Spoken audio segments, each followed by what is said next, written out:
And with that, I'd like to introduce Julie Passarelli from Cabrillo Marine Aquarium.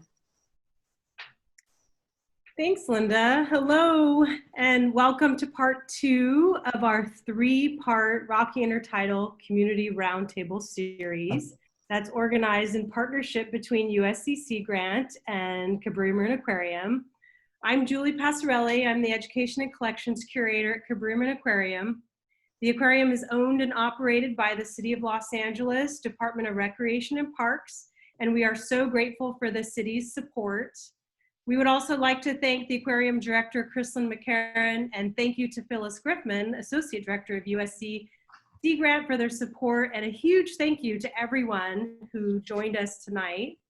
Before we get started, I would also like to thank and acknowledge Linda Chilton from USC Sea Grant and Jim DePompe, the Programs Director at Cabrillo Marine Aquarium, for all their hard work putting this event together.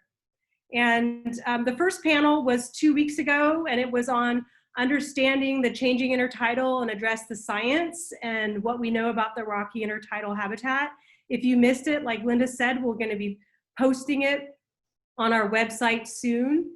And the third panel will be in 2 weeks on September 9th on the intersection of people and the rocky intertidal. More information can be found on both Cabrillo Marine Aquarium and USC Sea Grant's websites. And with that, now I would like to introduce Linda Chilton from USC Sea Grant. And again, we want to thank you all for joining us tonight. And even though we're gathering virtually, we do want to acknowledge the first peoples of this land, the people who have served as stewards since time immemorial and continue to do so.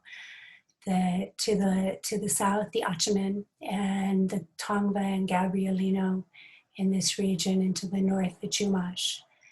We honor their ancestors as well as the current and developing leaders, and recognize what a role they've played in continuing to protect this land and take care of our coasts. We're really excited to be having a panel on management policy and enforcement in the Rocky Intertidal, and very honored to have an opportunity to work with Cabrillo Marine Aquarium on this and bringing together an amazing team. I would like to introduce our moderator for tonight, Kala Allison, who has both a wealth of expertise and knowledge about this area, but continues to work on finding ways to build capacity through the MPA Collaborative Network for California, which she leads, as well as working closely with people, with members of professionals within the enforcement, management, and policy arena. And without further ado, I'll turn it over to Kala. Great, thank you, Linda. Welcome everybody. As Linda said, I'm the director of the Marine Protected Area Collaborative Network, and as the director, I've had the great pleasure of working with all of tonight's awesome panelists, most recently as a part of the Marine Protected Area Compliance Initiative. And just to give you a little bit of background on that, what we're doing is we're hosting MPA enforcement trainings for allied agency officers in each of our 14 collaboratives or coastal county groups, and also doing outreach to DAs and prosecutors and court officers about marine protected areas. And finally, we're hosting community compliance forums where we get input from the local community, and hopefully that includes all of you, on what is happening in your marine protected areas, offshore, onshore, and in adjacent areas. So that definitely includes the intertidal. Are you seeing impacts? What are you seeing? We want to get community input to help inform law enforcement, as well as policy, really just getting the local expertise from you all. So I will say that there's one already scheduled for Los Angeles on September 15th, which is going to be Malibu focused from 5:30 to 7:30. And on September 16th, which is going to be Rancho Palos Verdes focused from 5:30 to 7:30. So you're all welcome to join and to provide feedback. But before we hear from you guys, it's time to hear from the experts. So we have a great team starting off from the managing agency, the California Department of Fish and Wildlife, who has a team of experts on the policy side, enforcement side, fisheries, and outreach. So they will be led by Sankey Mastrip, who will be presenting on their behalf. He is the invertebrate program manager for the Marine region. He served for 10 years as the deputy director of CDFW and for 4.5 as executive director of the Fish and Game Commission. So that's great. And I also want to just quickly introduce our other panelists. We also from the California Department of Fish and Wildlife, we have Becky Oda, who is the Marine Habitat Conservation Program Manager, who has been with the department for 35 years. And she's, I will call her the policy expert. Of course, they're all experts on all parts of fish and wildlife. We also have John Ugritz, who's the Marine Region Outreach Project Lead. And he worked for the department for 20 years before taking a short break for 8 years to work for the Navy. And he can answer some of your outreach questions if those pop up. And last but not least, we have Mike Stefanik, who is the Assistant Chief of the Marine District of the Law Enforcement Division and is our enforcement expert from the Department of Fish and Wildlife. Our other panelists we have from the city side of things is Porter Hogan, who's a Marine Safety Officer for the City of Laguna Beach. And he currently is in the role of Marine Protection Officer under that Marine Safety Department. And Norma Saldana, who is the Senior Park Ranger with the City of Rancho, Palos, Verdes, and is starting a new program there. So really, really happy to have all of the panelists. We have an incredible breadth of expertise on the line, and we're interested to hear from them and also to hear your questions for them. But first, let's start with Sankey. Thanks for joining us, Sankey. Thanks. Yeah. First, I want to, on behalf of the Department of Fish and Wildlife, I hope everybody's well and safe. I know in these times that can be a little challenging. So with that, I'm going to introduce some basic context about this issue of fisheries management, in this case, specifically tide pools. Next slide, please. Tide pools have been the subject of intense interest and value to humans since they first settled along the California coast. The department regulations were established to allow for interaction and appropriate take based on the pressure and cultural interest at the time. As you can imagine, these pressures and interests constantly evolve, and the department does its best to keep up with these changes to ensure the interest and take are sustainable. Regulations governing use at tide pools are only as effective as their design and the degree to which the public complies with them. Poaching, which is violating take limits and prohibitions, has always been present to some degree. As an anecdote, I grew up tide pooling in Palos Verdes as a wee little kid many, many decades ago. There was poaching then, there's poaching now. Poaching falls into two basic types: that perpetrated by individuals knowing they are violating the law for economic gain or other justification, and those that are committed by individuals ignorant of the law. The two types of poaching are generally addressed in two different ways. Criminal intent is solved by enforcement action, and ignorance is solved by education. The authority to regulate the take of marine life in state waters lies solely with the Fish and Game Commission. They have a petition process for requesting regulation changes. Since the department evaluates petitions for regulation change for the commission as its staff, it is highly recommended that parties interested in regulation changes consult with the department first.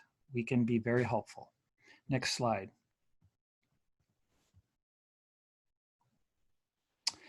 Tide pools have been impacted since man arrived. plus environmental effects, waves, sediment, temperatures, predation, you name it. And this slide here in the Monterey Peninsula, you see an old sewage drain or storm drain, and also two pesky deer enjoying themselves in the tide pool. Next slide.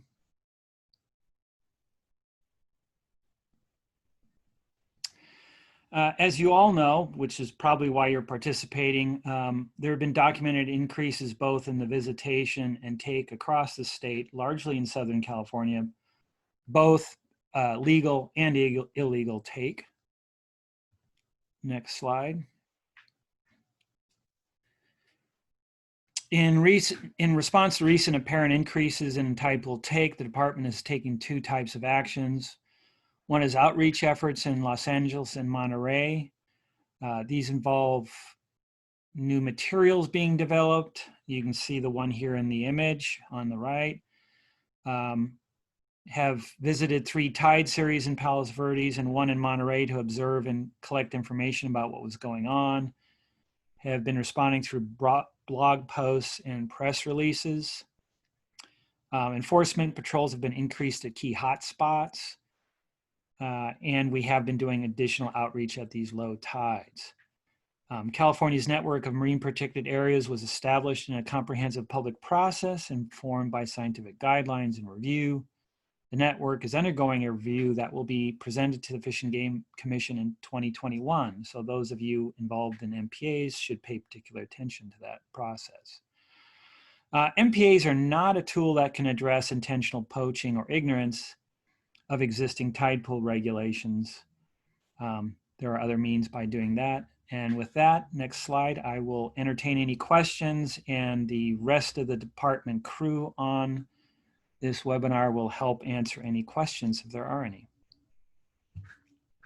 And I have provided my email address and my phone if people want to send me questions or talk about any of these issues further after tonight's presentation. Thank you, Sanki. Do any of the other Fish and Wildlife members have anything to add? If not, I can go to specific questions. Yes, Callie, this is Becky. Thank you, Sanki. And I just wanted to say one thing. Instead of the review is not actually for the MPA network, is in 2022, not 2021. So just wanted to correct that. Come on, Becky. I know, I need more time. So 2022. Yeah, thanks for correcting that. Sorry about that. So there have been some questions that we've been given. Do you, as the California Department of Fish and Wildlife, believe that intertidal regulations alone are enough to protect this habitat, or do you think marine protected area regulations help protect the habitat, or do you think it needs to be a combination of both? What are your views for this particular habitat that we're seeing the increase in impact? That's a great question. Don't entirely know if we have the answer, but we are planning on reviewing the tidal invertebrate regulations in the near future, and doing what I said earlier is occasionally we have to revisit them to make them relevant to current pressures and interests. There's been bouts of excessive exploitation forever, on and off. I remember as a little kid going through a period where it became very popular.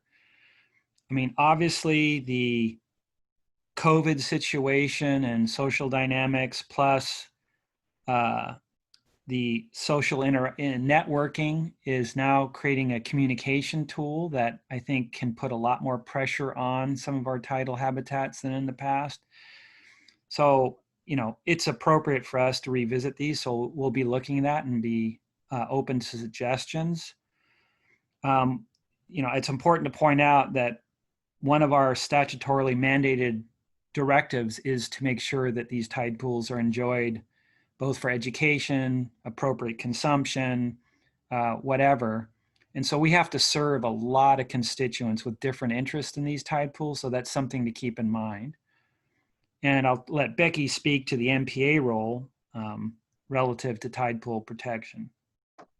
Yes, thank you, Sanki. Yeah, you know, the regulations for the marine protected areas were designed for protection, depending on the designation that they were, but all of them do provide protections at some level. So the MPA regulations are by design there to protect and conserve, and in some places, you know, for use. So I think it's more of an outreach. You know, we can have these regulations in place, whether they're just regular title take regulations or MPA regulations on top of that.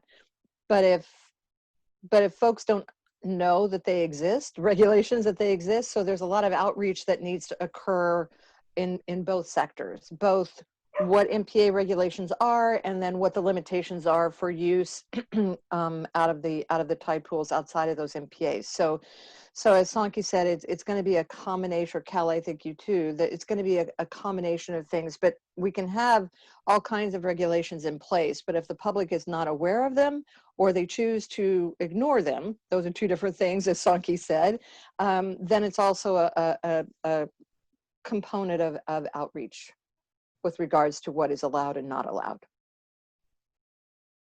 Great, thank you for that.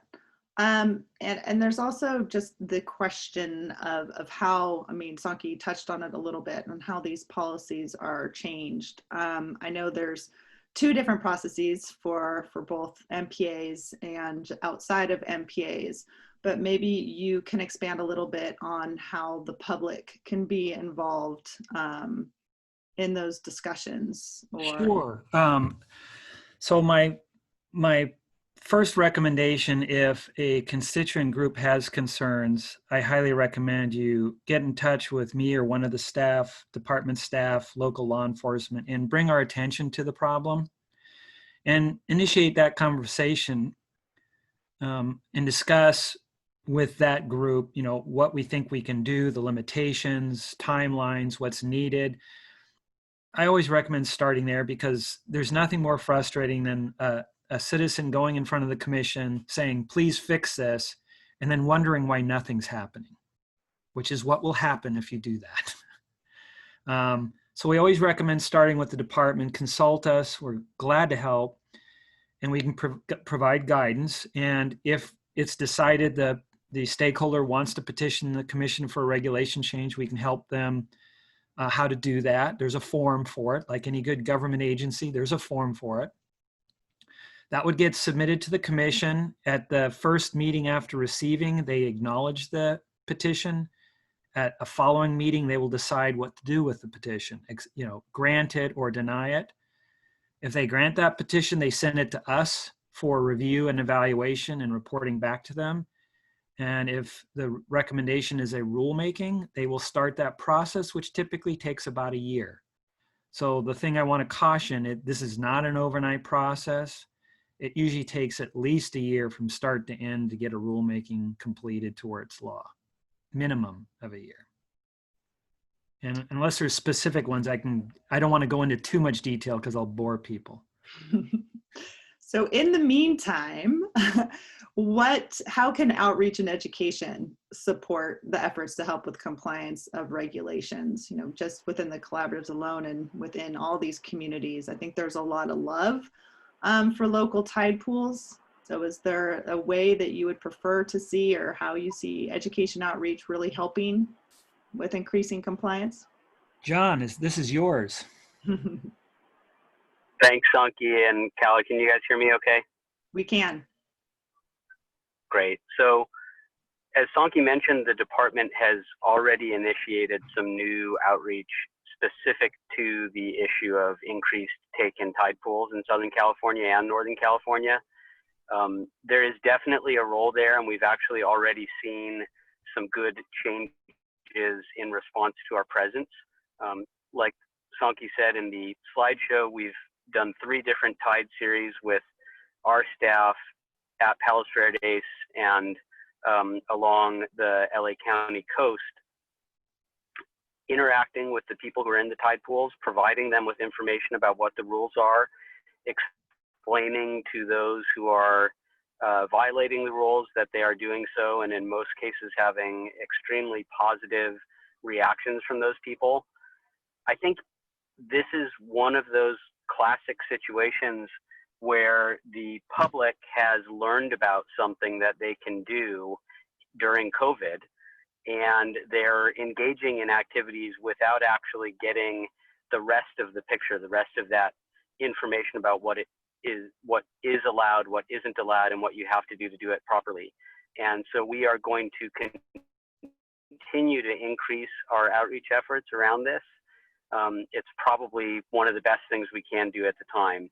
So any of the existing groups like the collaboratives can certainly help us in that, and we are happy to provide you with materials to work with the different groups and provide information on what should and shouldn't be said, and really get the word out to the public in a big way. Great, thank you. We just got one more final question for you guys before we move on to the next panelist, is in regards to trampoline. So is there injury or mortality from trampoline, and are there means to reduce this in the tide pools where human visitation is very high or has been increased? That's a great question. I mean, obviously the one thing I think we can work on outreach is people should be stepping carefully, obviously, not stepping on sea anemones, things like that. When I was a kid, I was taught walk on the rock, don't walk on things. One, it's also safer. You step on a bunch of kelp, you're going to fall down. But there's no rules per se, other than if you're trampling and killing something, technically you're doing take, which is not really allowed. But, people have been trampling in tide pools forever. And I think your question is a good one. We could probably look at ways, including working with the locals, really encouraging what I might call, wise practices in the tide pool, which is, be careful where you step, not only for your safety, but also for the animals and organisms. But there's no formal prohibition against trampling. It's like walking in the woods when you step on wildflowers. You shouldn't be doing it, but it happens. Okay, great, thank you. And then I lied about one more question, because now I have one more question. This one is from Ricky Erickson. Thanks for sending this, Ricky. So how are you, or are you targeting specific audiences that need to get this information about tide pool regulations? Is there a targeted effort to reach specific communities? And I'll take that one. Go for it. You get the information is through actually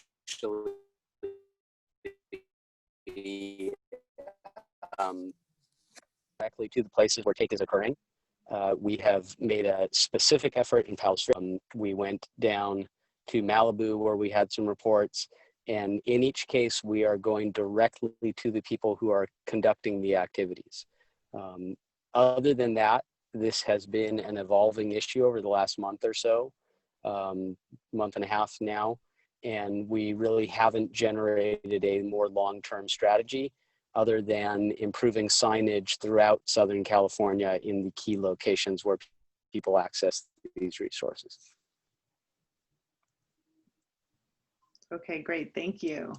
Okay, so please keep the questions coming, everyone. If you think of questions, put it in the Q&A, and we will try to get to them at the end of the panel. But I want to move on to our next panelist, Porter Hogan, who is with the City of Laguna Beach Marine Safety Department.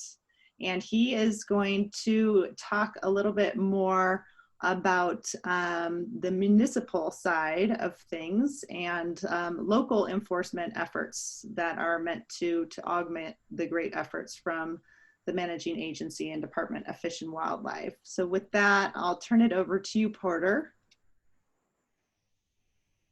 Yeah, thank you so much. It is great to be here. I really appreciate the opportunity. So I work as the Marine Protection Officer for the City of Laguna Beach Marine Safety Department. So the area that we cover is 5.5 miles of coastline. And those of you that have spent time in Laguna Beach, you'll know that there's a lot of tide pool area in the city. The staff that we have, we've got 100 ocean lifeguards, and we have a staff of 10 full-time that have the ability to sight under California Fish and Game Codes Title 14. And so our department, we started with a small staff, and we were able to get my position, the Marine Protection Officer position, just by the love and support of the community. The community that we have has a big interest in keeping the marine area protected and keeping the tide pools protected as well. So in the late 1990s, the community got together and made a big push for the Marine Protection Officer position to start and move forward.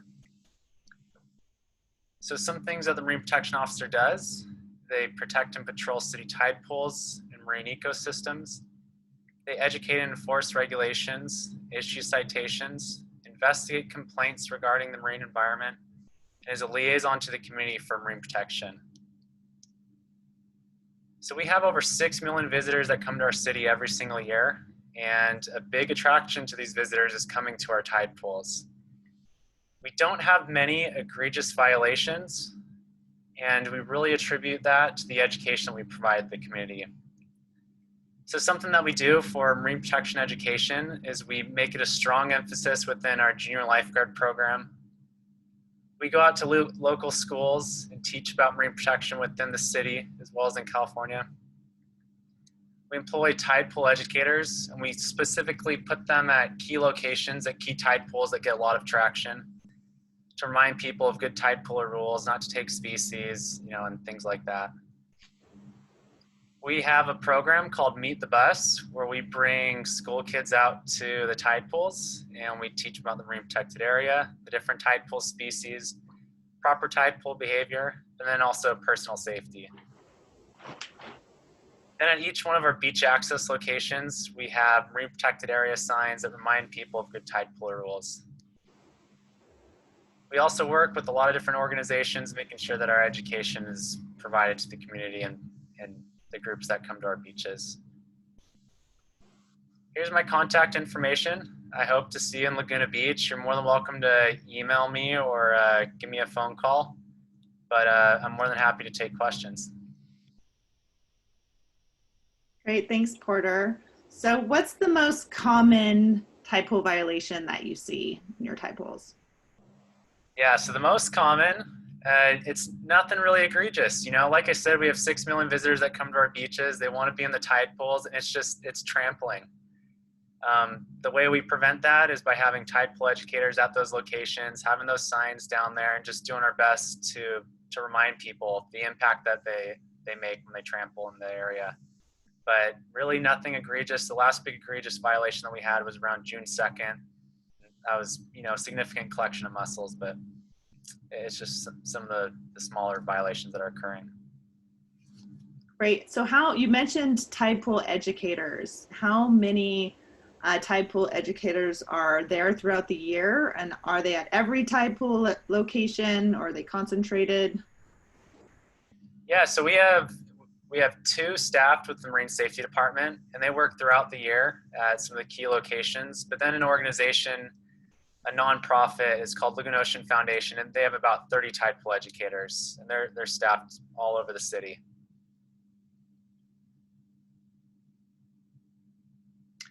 Great. And what type of, do you do general outreach to the community, or is it just mostly site specific and youth specific? It's everything. We have that program called Meet the Bus, and we try to bring in schools from all over California. We've even had groups from Nevada, and we even had a senior center group come out from Nevada. So we try to capture as much of the population as we can to teach these different groups. But Meet the Bus, going out to local schools, that's been a big help for us. So I'll just ask this follow-up question that popped up. Now that we have schools primarily focused on distance learning, Do you plan on continuing that education program with distance learning? How do you plan on addressing that? Yeah, we plan on doing Zoom meetings with some of the local schools around here, and maybe even taking them out to the tide pools, going through the different species, and that could be a fun thing for them. Like a kind of a live virtual experience zoomed into the classroom? Yeah, exactly. Okay, great. What type of advice would you pass on to other, ranger or lifeguard programs that are looking to assist at the local level with increasing compliance of tide pool regulations? I would just say, having the community support is everything. That's the reason why we have a full-time staff of 10. That's the reason why we have a marine protection officer position. It really was just backed by the community to be able to get this position in place. And that was huge for us. So it really just started by educating local school groups. Kids go home and tell their parents how great the marine safety department is. And it just kind of built from there. So I think that's been a good thing for us. Okay, one last question for you. So, you mentioned the number of contacts that were made in 2019. I know you've shared the number of contacts just in the month of July. Can you explain a little bit what those contacts are, as far as just lifeguards making a contact with a beach visitor from the lifeguard tower, or marine safety officers? Kind of explain how you arrive at that number. Yeah, sure. So we had in 2019 over 36,000 marine violation contacts. And so we have a staff of 100. We've got 33 lifeguard towers, and they're trained to go patrol the tide pools and make contact with individuals with buckets, and as nice as possible try to educate them about the marine life, the good things to do and not to do in the tide pools, and why it's so important in that area. So yeah, those 36,000, it's definitely not all from me. It's from our staff of 100. Getting out there and being very proactive with the community and the public that come to our beaches. Great. And I'm always lying about those last questions because I keep thinking of new ones and reading new ones. So what do you think is the most effective tool for outreach in the tide pools for increasing compliance? Is it person to person outreach, brochures, videos? I wish I could say it's going to schools, but having signs just located right at right immediately before you get to the tide pools, I mean, that's a great thing. Our staff can't be everywhere at all times, but those signs are always going to be there. And you know what, just having a staff that's out there to make person-to-person contact, in a very nice and simplistic way, I think that's been huge. And I definitely think that's the reason why we haven't had real significant harvesting in our tide pools. Great, thank you for that. And this is going to be a question that's going to actually go out to everybody. Something to think about is just anecdotally, has there been really a visible difference in impact on the intertidal since COVID-19?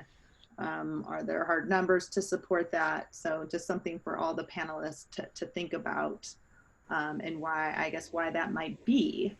And with that lead in, because I know our last panelist is going to say definitely yes, they've seen an increase. And that's Norma Saldana. Thanks for joining us. She is the senior ranger for the city of Rancho, Palos Verdes. And she's leading up a brand new program, which has just been really impressive in the first few months that it started. So thank you for joining us, Norma. Thank you for having me. So I'm going to go a little bit into depth here. I'm going to probably talk a little bit more than our other panelists just because it is a new program. So it's important to talk about this different staff that we have here, and it's great to have the staff here. So again, my name is Norma Saldana, and I'm Senior Park Ranger with the City of Rancho, Palos Verdes. And I'm going to be talking a little bit about the management and enforcement of 2 of our MPA zones in the city. So I'm going to start with open space management. So next slide, please.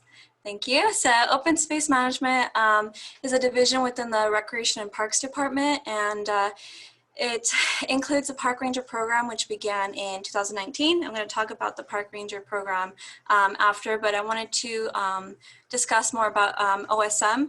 OSM is part-time staff, and they patrol over 50 miles of trails, 1,400 acres of open space in the nature preserve, and we have about 7.5 miles of coastline, and that encompasses 2 of our state marine conservation areas. We have Point Vicente and Abalone Cove.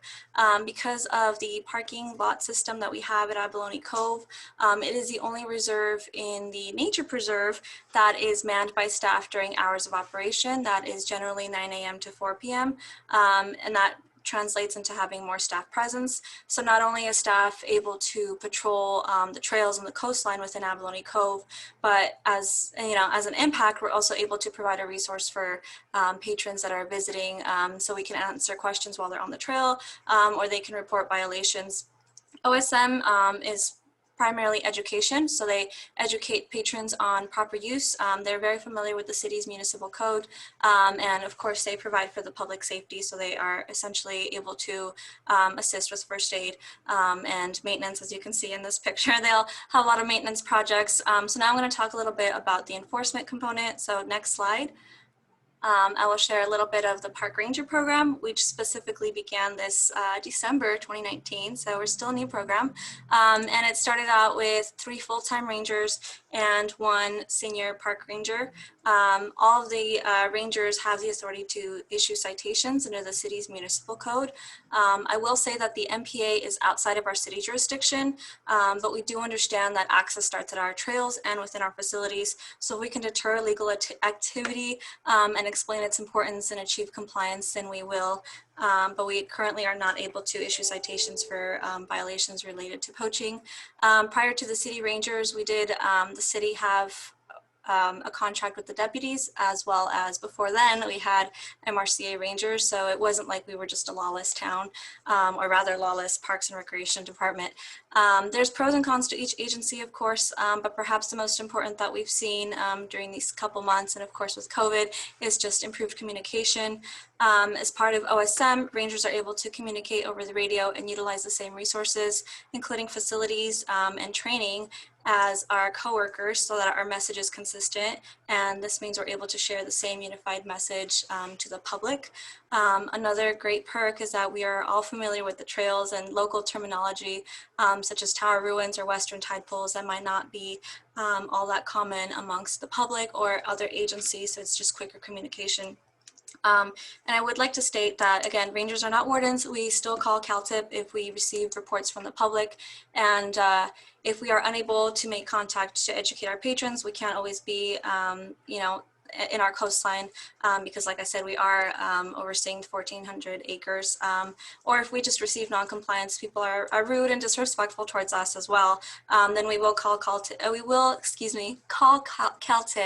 and ask for warden assistance. And I will say thank you to our wardens. They have been very responsive and very prompt to us. We know that they have a lot of areas to cover, and we are just so thankful that you're able to share and provide time to assist us in our MPA areas. So I'm going to transition it over to Evan, who's going to share some of our recent observations at tide pools. And Evan works for us with OSM in the city. Thank you, Norma, and thank you for having us. You did a great job at explaining what we used to do and what we still do. For open space, we've been monitoring and patrolling the preserve as well as our tide pools and our 2 MPAs since all the way back when we were first created. It's quite new still, as well as the Park Ranger program. We learned in the last presentation, the last panel, how the ecosystem used to be 20, 30 years ago, which unfortunately was before our time. However, despite that, our staff and our rangers have grown to love and appreciate the habitat that we patrol and are responsible for. Our observations in the past were maybe 1 or 2 violations in a 2 or 3 month period, and usually those were just people fishing who didn't know any better. And this was generally in Abalone Cove. In current times, things that we're observing and other people are observing is quite different and egregious, for that matter. In a 1 week period is not uncommon for us to get 20 or 30 violations. And I personally, on one of our early patrols, have spoken to 17 people and poaching from one single tide pool in under an hour. And this change is quite new to us, and we were all shocked by it. Because of this, we began a new reporting guideline, new reporting system. And what we do with this is we track certain statistics. And examples of those are how many times we have to call for warden assistance through CalTIP, as well as our public contacts and the narratives of those contacts, like whether the person obliged with our request to put the animals back or if they had fishing licenses. We also track the number of animals that are returned, and we have some great statistics here that I'll share with you all in a moment. Our reporting is fairly new. We only began in late June, June 28th. And in that time, all the way to now, we've observed more than 60 MPA violations, most of which have been at Abalone Cove, since that is our main area of operation. And in these violations, we've spoken to over 1,000 individuals, 120 of which have been fishermen. And these individuals, most of them have been in the act of poaching, but a lot of this has been preventative. So for example, we might observe people going down the trail to the MPA, the Abalone Cove MPA, and they might have fishing rods or buckets or tools. So we might just go and speak to them just to make sure that they know that it's an MPA.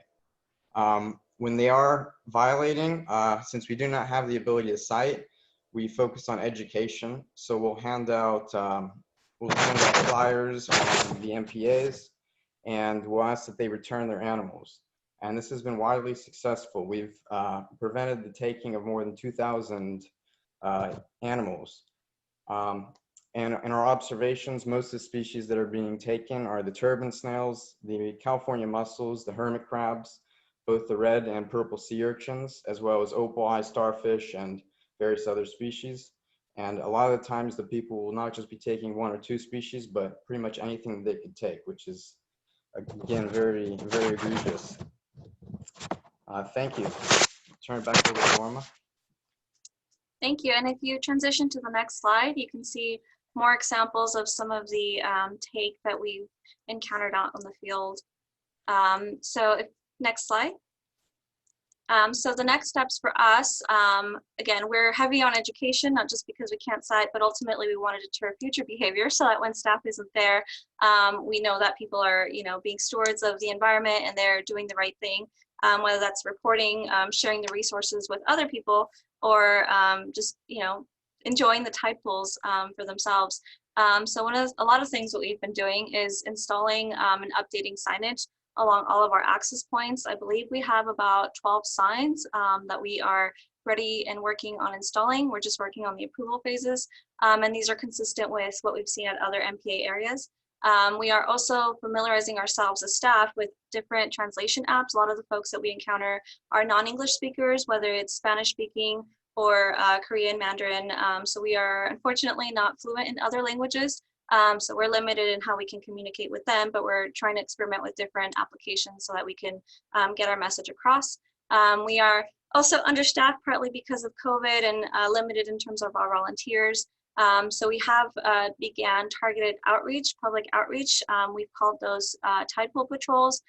So we will staff up during extremely low tide events, and we'll talk to people because we know that's when we'll get the highest number of people out in our tide pools.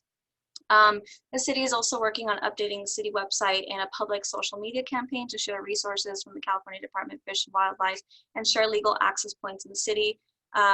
Fortunately or unfortunately, depending which way you look at it, our MPA is just kind of right outside a couple hundred feet from a different area that we have in the city.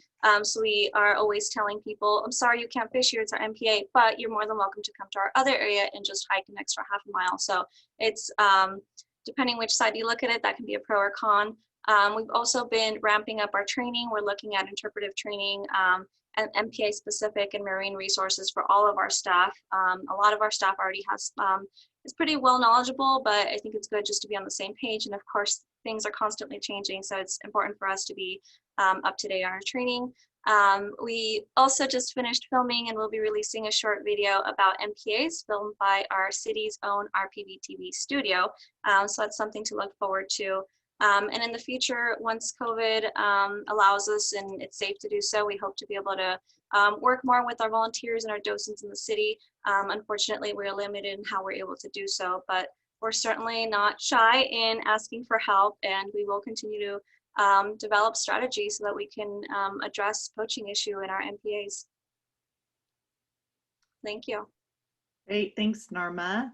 So as a city agency employee, do you have recommendations for other cities that would like to strengthen their efforts in achieving compliance or deterring illegal activity, both in MPA zones and adjacent intertidal zones? I think having consistent signage and messaging all across the board, whether that's your physical signs at parking lots or at trailheads, having staff that's present, obviously they can't be there 24/7, but targeting them during high use. So most likely this is going to be on weekends, early morning on weekends, as well as making sure that if the city or agency has a social media account, making sure that message is consistent, and as well as excuse me, I just lost my train of thought. The website, any website that you have, making sure that that is consistent as well, because people will often say, well, I looked this up and it wasn't true, or this wasn't consistent with the other messaging you provided. I'm very confused, or I don't know what to believe, or I thought people were lying to me. So I just wanted to get clarification. So it's just being consistent across the board. Anything and everything that you can think of, make sure it has the same message. Great. Thank you for that advice. One more, just because you're a wealth of advice right now, or what are some of the challenges that you faced as an agency, and how did you overcome them? So some of our challenges are the fact that we can't cite. We don't want to be enforcement heavy. We want to educate the public, but unfortunately some people are catching on, or fortunately, some people are catching on, and they will tell us to our face, you guys aren't wardens, what are you going to do? I'm just going to continue doing what I'm doing. So it can be very frustrating for staff, both OSM and Rangers, because then we feel like, okay, what are we going to do? We can call a warden, but sometimes their response time can be delayed depending on where they are or if they're assisting in another site. So that definitely has been a challenge, but being able to being knowledgeable on the site, the access points that you have in your area. There are lots of illegal access points that people will use. So familiarizing yourself with those, as well as the different species. I'm still learning about the different species and the wonderful resources that we have in our tide pools and outside of our MPA. But just being able to familiarize yourself with that is, I think, very key, because people ask you questions and you don't want to be thrown off the spot. And obviously you can't be an encyclopedia and know everything, but you can certainly try and, and just help them so that it's not about, no, you can't do this, but you know what, I don't know about this, but maybe I can direct you to this resource. So just being able to assist the public in a different way. Great, thank you for that. And since we're talking about outreach, I'm just going to open it up to a general discussion to all the panelists, just about the types of outreach materials that are out there. We have quite a few questions about, are there signs or other outreach materials in multiple languages? And are there any phone apps that can allow for a quick and easy way to see maps of MPA locations and definitions of the allowed take? Hi, Kella. It's John Ugaretz. I was hoping you would chime in, John. Thank you. Thanks. Yeah. Well, so in terms of signage or materials in multiple languages, there are a few older materials that were produced in both English and Spanish. And there are a small subset of materials that are in English and multiple other languages. However, specific to tide pools, I'm not really aware of anything that is in a multiple language. The materials we are developing right now to use throughout Southern California are picture-based. We want to stay away from languages. The problem with interpreting regulations into other languages are multiple. One, getting the language correct, and even more important, knowing which language to use. In Los Angeles alone, there are dozens of languages that are spoken as the primary language of people visiting the tide pools. And so you can't just pick a single language to translate into and assume that you're hitting everybody. So we want our materials to be interpreted by anyone, regardless of what their primary language is. I did answer the question regarding a app to determine whether you're in a marine protected area. The department has developed a mobile web app that you can use from your cell phone. It will include your position. You can tap on the screen and see the regulations for where you are in terms of marine protected areas and other fishing regulations. So I put that link into the question and answer area. You can also find it through the department's Marine Region website, and you want to look for the California sport fishing map that's available. Great. Thank you, John. This one's probably for Mike Stefanik. This question is, do the wardens issue citations for poaching or not having a fishing license? And how much generally is the fine?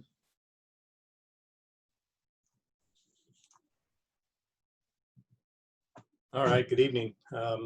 Hey, thanks for allowing us to participate. I'm available to answer any questions, so just kind of sit here in the background, and as they come up, I'll try to address them as they come in.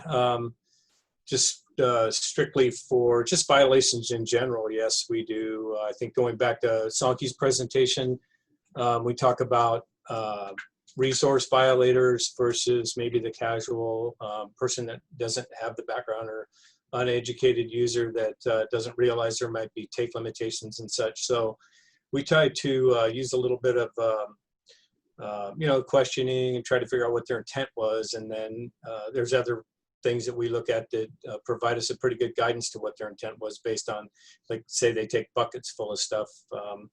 Regardless of their intent, that might be a rather large resource violation, and typically in those cases we'll issue citations. But specifically on fishing licenses, they're probably the number one or one of the highest citations the department issues historically. So yes, we do. We don't often give too many warnings for those, because it's, it historically has been a funding source for the department, not for enforcement, as well as for the counties. And not so much that it's a funding source, but it's important for people to, understand. It gives them a good opportunity to at least try to understand the regulations once they realize they've violated that law. And then specifically on fines related to those violations, I would probably rather avoid giving you there is a guidance document that the state of California puts out through the Judicial Council. Each individual jurisdiction has a little bit of leeway in terms of how the judge deals with those. The fines vary within each jurisdiction, but typically they could run anywhere from $100 up to probably $600 to $700, depending on where you're at. And then there's court fines and other fees that are associated with that. So it is common some places where citations could be as high as probably $1,000. So I think I've experienced that in my career, depending on where you're at, and so the fines could be pretty heavy. There is a component there for folks that had a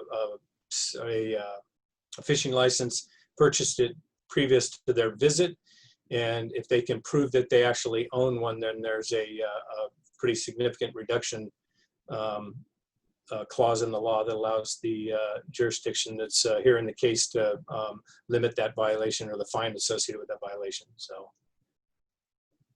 Great. Thank you, Mike, for that. We have some other comments that have popped up in the chat too from some attendees. One mentioned Fish Legal as being an app that shows where you are in relation to marine protected areas. That's been a benefit, and also for a lot of you asking questions about signs and other outreach materials. CaliforniaMPAs.org has all the templates of the MPA signs that have been used. and some other resources and some toolkits, and also the MPA Collaborative Network, so mpacollaborative.org, also has a lot of tide pool outreach materials. A lot of the collaboratives have developed videos to send to school groups and teachers ahead of their tide pool visits or in place of their tide pool visits. And I believe Orange County actually has the good tide pooler rules translated into Spanish as well. So we do have those resources for you guys to check out if you're interested. For the next question, this one's for Porter. What educational background is needed to become a Marine Protection Officer? You know, I think listed in job position description, you got to have a bachelor's degree. You know, at least for my department, you start as an ocean lifeguard, work your way up, and so I'm a marine safety officer, and I've been assigned marine protection. And so I got my undergraduate degree in sociology, then a master's degree in public administration. You know, I just took a big interest towards the positions. That's kind of why I ended up where I am. Great, thank you.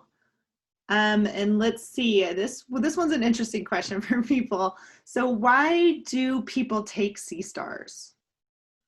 Does anybody have some good insight on this one? I have some guesses. Sorry, I just typed an answer to that, but most often when people are violating the take prohibition on sea stars, it's families with children picking up sea stars, putting them in a bucket to look at them. And they don't realize that in both MPAs and the intertidal zone that it's illegal to take sea stars, and take includes picking something up and putting it in a bucket. So that's probably the most common violation for sea stars. That said, there are people who do consume sea stars, and there are people who take them home to dry them and have them as a curio.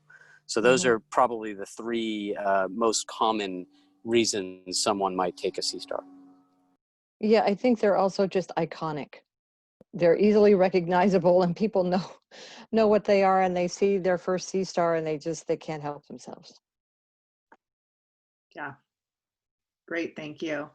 The next question is about repeat offenders. So do you see repeat offenders? How do you know if they're repeat offenders? And if so, how do the fines increase, or how do you deal with repeat offenders? So this might be back to you, Mike. Yeah, just go on the unmute instead of video. So there's a lot of different processes that we have in place now. We have a records management system that the department uses, that we store contact information. And then historically, it used to be something that was managed kind of locally in each division office. For those that don't know, and probably real quick synopsis, the Marine Enforcement District is a relatively new, but not brand new. We've had some variation of a Marine Enforcement District in the state of California for over the last 20, 30 years. It just different reasons causes it to be reabsorbed back into the districts. But regardless, along with the Marine Enforcement District, we've got three districts along the state, from north to south, the Southern District, North Coast District, and the Northern Enforcement District. So there's 4 different districts that are potentially working in the marine environment. In the Marine Enforcement District, we've got about 40 officers, primarily associated with large boat patrols. And then each one of the other districts produces about anywhere between 20 to 30 marine-oriented enforcement officers statewide. So those officers tend to communicate within themselves. They kind of keep an idea who the bad players are. So we catch those repeat offenders. It's, at least the real gross ones, we catch them. Yes, the court does deal with them differently. If you bring them in with what we refer to as a criminal history, that will assist probably in a better outcome in terms of prosecution. So it does happen. A lot of that's local, a little bit more difficult to manage something like that. Our records management system is going to assist in that with regard to if somebody makes a case on somebody, say down in the Southern District, if an officer encounters somebody, let's say way up north, like say in Humboldt, if they were to log into the records management system, they will probably see that that person had previously been issued a citation for, and then however they want it could be something related to what they're doing, and then that possibly would create another, potentially a better outcome in a prosecution. So that's how we handle it inside of the department. We are looking at some applications that we look at trying to share information across jurisdictional boundaries, but that's a very difficult solution to find because there are laws associated with how information is stored. So most of that cross-jurisdictional boundary information is not anecdotal, but it'll be found through our wildlife officers and how they collaborate with other enforcement agencies. So I know we're talking about Laguna Beach. That's a really good application down there. We've got a couple of wildlife officers that work with folks down there.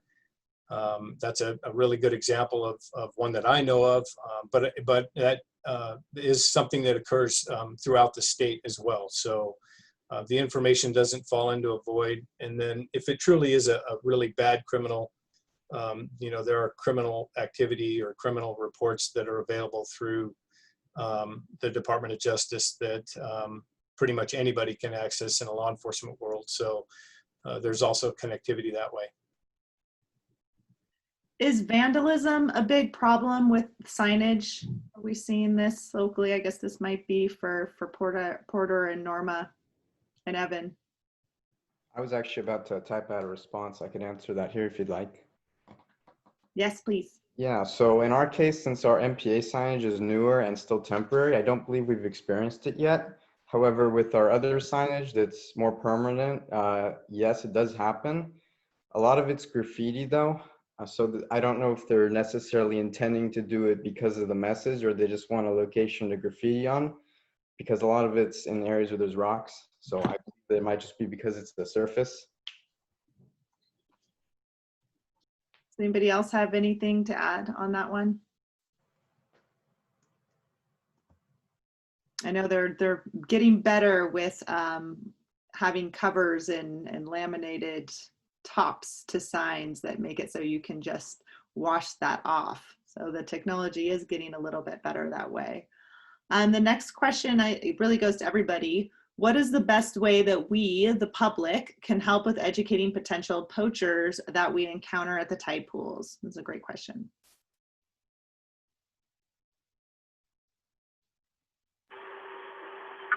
I'll jump in. I would say the most important message we can give as the department is that if you see actual definite illegal activity, we really do want you to use the CalTIP hotline system.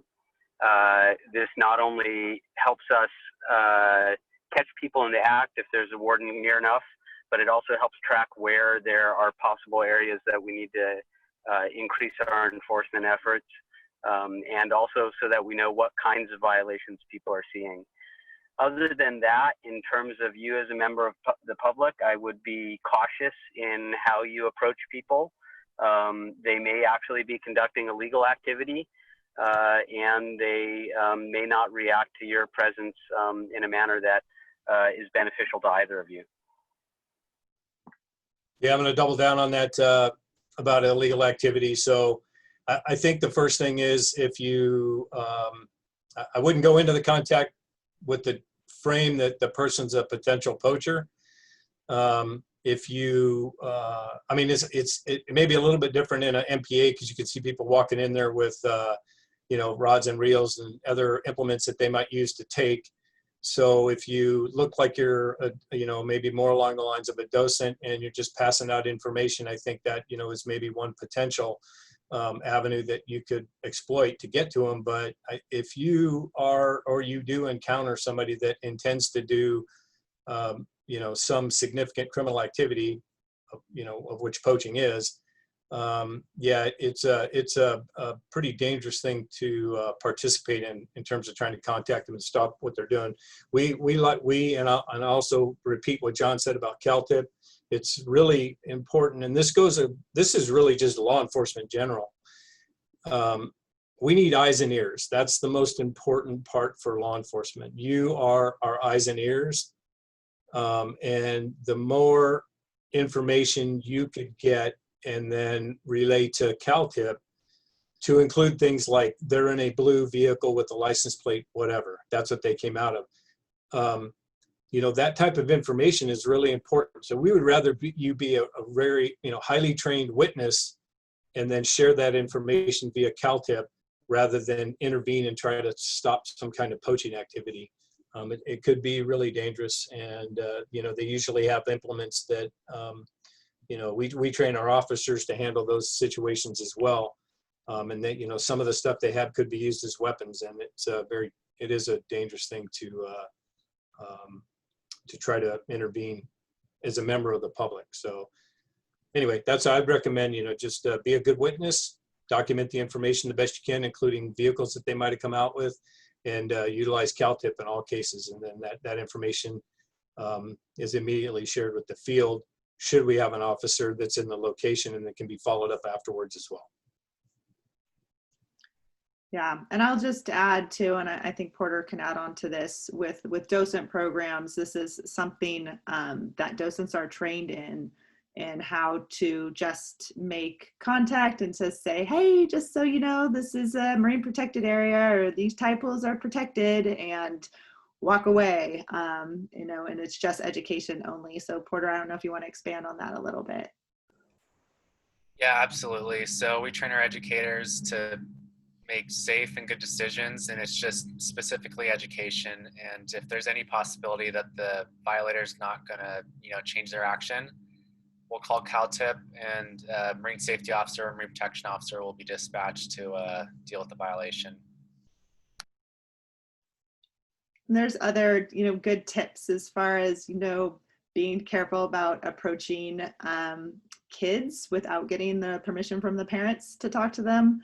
Other just little tips to avoid any type of conflict, specifically with just educating families in the intertidal, so they have a good relationship and become stewards of the tide pools, is the end goal.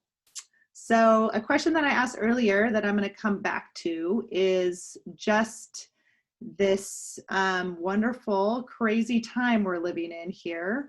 With COVID-19, are we seeing a greater impact on our tide pools, and how so? And what are our thoughts for addressing this in the future? So who wants to go first, or should I call on you guys?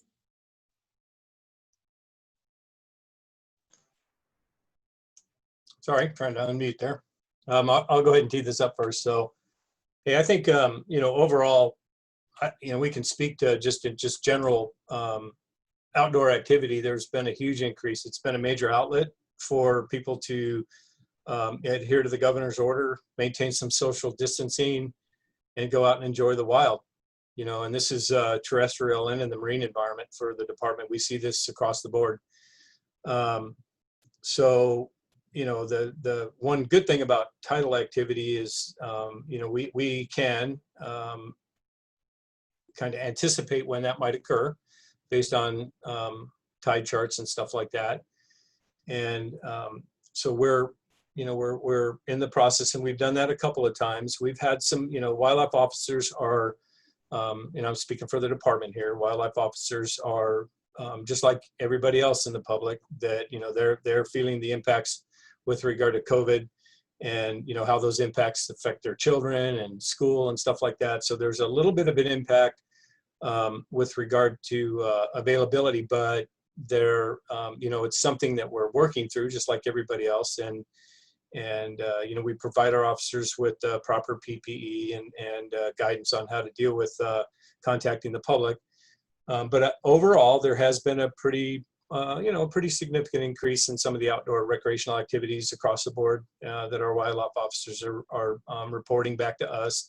specifically on the tidal stuff. It's including, this is a statewide, I think that's kind of why we, we're attending this kind of as a statewide perspective, because, we have to deal with the same questions throughout the many different municipalities in the 1,100 miles of coastlines and the coastal counties and cities and towns and stuff. So yeah, so we are seeing it across the tide pools. It is, it's not something that occurs at night, generally speaking. Low tide events are usually broadcast. We're trying to do the best we can to manage our staff to focus their patrols during those events. And that's how enforcement's going to handle it. I think I can speak a little bit here for John, and John will probably, come back and add some to this as well. But we're also, working collaboratively with our the other department members that are involved in the outreach component, and trying to support them, when they're present during these low tide events, and participate in some of this educational outreach and that component as well. So. There has been, just overall an increase in outdoor activity. It was actually one of the things that was kind of recommended to go out and go on a hike, and that also created some problems for our state park partners, where they experienced the same thing we're seeing in the tide pool world, where all of a sudden everybody went to the state parks and the parking lots were full, and it was just traffic was insanity. And one of the things they did to limit that was to close the parking lots, try to limit some of the access, but there was still, it was still available to the public. So sorry for the long-winded response, but that's my take on it. Hey, Kala? Yes. This is a great example of a dilemma. I mean, one of our jobs and aspirations as resource managers is to get the public to engage those resources in a responsible way and enjoy them, because their awareness and enjoyment creates value and helps us protect those and preserve those natural resources. But at the same time, they can love them to death. And so I think really, one, it's a good thing there's more use. The bad thing is not all of it is appropriate. And so the trick is not, I don't worry about more people at the tide pools. What I worry about is what are they doing there? And so I think it's great people are going to tide pools and there's more people using them. It's just, I think the challenge is how do we make sure they're interacting with them legally, responsibly, and walking away with, I think somebody else mentioned, a positive experience, and creating that value that hopefully will translate into the politics and budgets and perseverance of these resources. Because as you know, all of these laws are only as good as the public supports. They are a product of public values. And if the public's not going to value them, they will go away. So I think that's the challenge for us. Not that there's a lot of people, but how do we make sure that use is appropriate and sustainable? That's an excellent point, Saki. Thank you for that. It's almost like we have an opportunity that's been handed to us as well, to increase stewardship. And really, a lot of the questions here too are, how do we target particular audiences? How do we reach out to different communities? Well, a lot of them are coming to the tide pools. They're coming to the beach. They're coming to where we can be to do this education and outreach, and educate them on really how to enjoy the resources responsibly and ultimately become stewards themselves. So that's great. Along those lines, just because there is so much interest in helping share that message, is there a toolkit of CDFW approved resources, materials, what have you, that people can access and use? That's probably you, John. Yeah, thanks.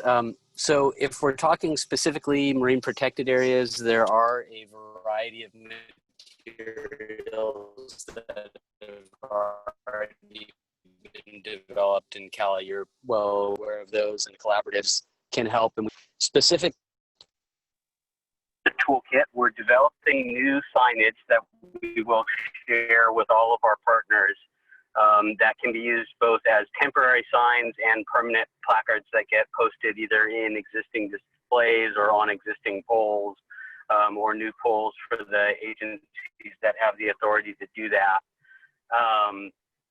And then, you know, other than that, we've developed some temporary flyers that we are using right now in the LA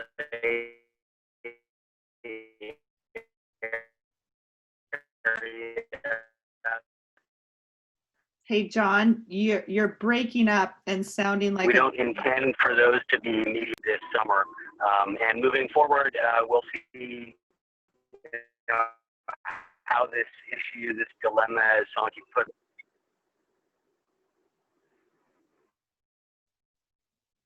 John, I think we might have lost you, but I think I got what you were saying. There's definitely been some templates developed by Fish and Wildlife for some tide pool signage, and they're reviewing some existing templates and making some changes. So hopefully those will be available.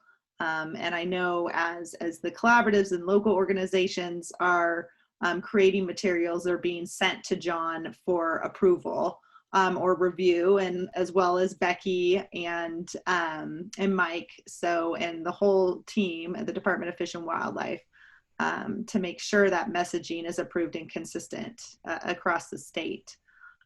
So hopefully I got a little bit of what you're saying, John. Sorry, you were breaking up and getting a little crazy.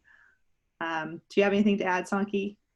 Yeah, I was just going to emphasize, kind of like Mike's plea for providing information, being a good witness. When it comes to educational needs, we can only solve the problem if we know what it is and where it is. So if you guys have identified an educational challenge or an outreach challenge, let us know and maybe we can help fix it. But we can't fix it if we don't know there's a problem. So communicate, communicate, communicate. Yeah, and it's also been brought up by some of our viewers too, that, you know, this, sure, there's an increase from COVID-19 and just people getting outside, but there's also people that have been adversely affected, whether they've lost their jobs or are just having a harder time, that are turning to the ocean and to the tide pools to sustain their families.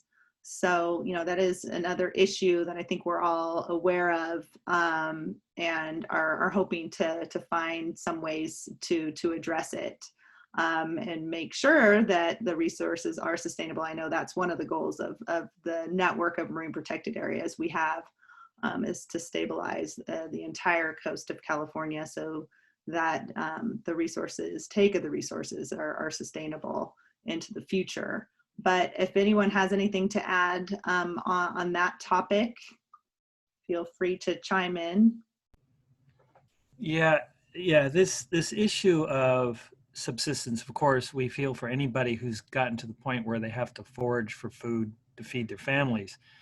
The reality is, with 38 going on 40 million citizens, our resources cannot serve as a sustenance source. And so, you know, we do support take for consumption. I mean, that's what fishing is all about, but there has to be limits, because otherwise, if everybody goes down and does that, there'll be nothing very quickly. But it's a tough one. We recognize that. And again, I think that's where we have to work with our local communities to find alternatives.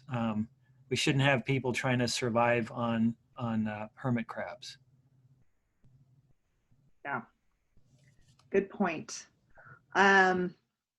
All right, are there any other questions or final comments that the panelists would like to make?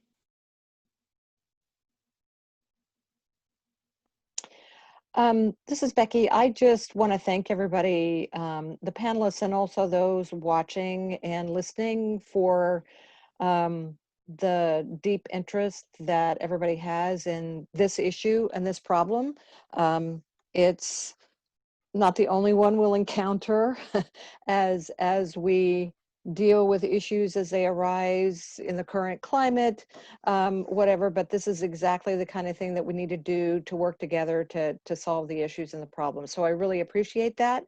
And feel free to reach out to me and the department if you have questions on MPAs or anything else. So just thank you for your interest and helping us be part of the solution. Thanks. Thank to you, Becky. Anybody else have anything to add? Yeah, I'll just, Go ahead. sorry. No, go. Okay. Hey, just to, on the outreach and contacting local wildlife officers, you know, we really support this collaborative effort in enforcement, you know, trying to get the local wildlife officers, game wardens out there to communicate with, you know, the different municipalities, enforcement agencies that are out there. So, you know, they're also a really good resource for you, the public, to work with. We promote that.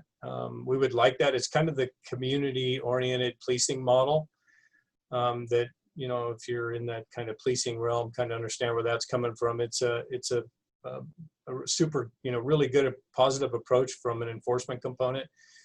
They you know, are always a resource that's local for you. We try to promote those relationships, and you know, we you know, would really like to see people reach out to them locally. But you know, myself along with the other panelists we're always available here, and we participate with you know, this group that is on board today. We all talk almost daily about different things that affect the department, the resources, and our constituents. So you know, we're always working together, especially in some of this regulatory stuff that we've talked about here.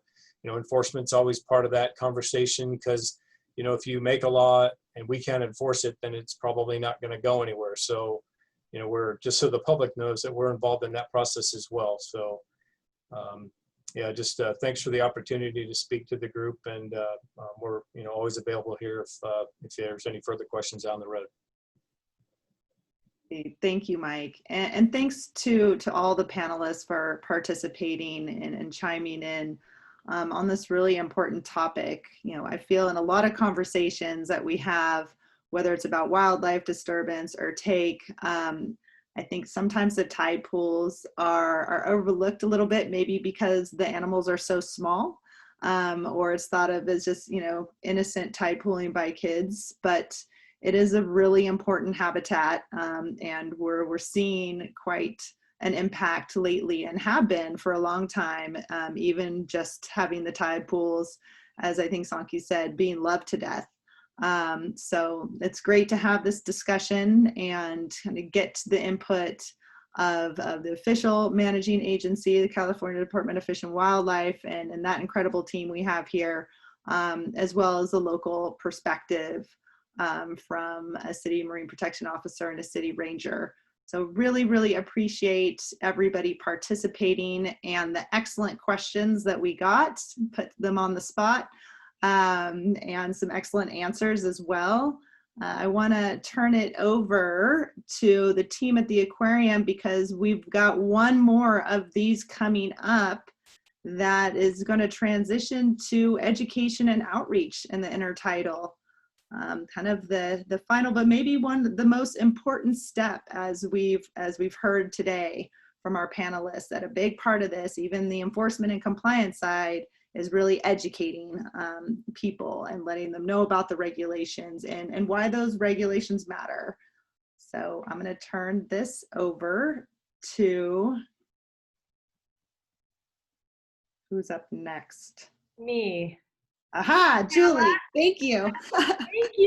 Thank you. God, that was amazing.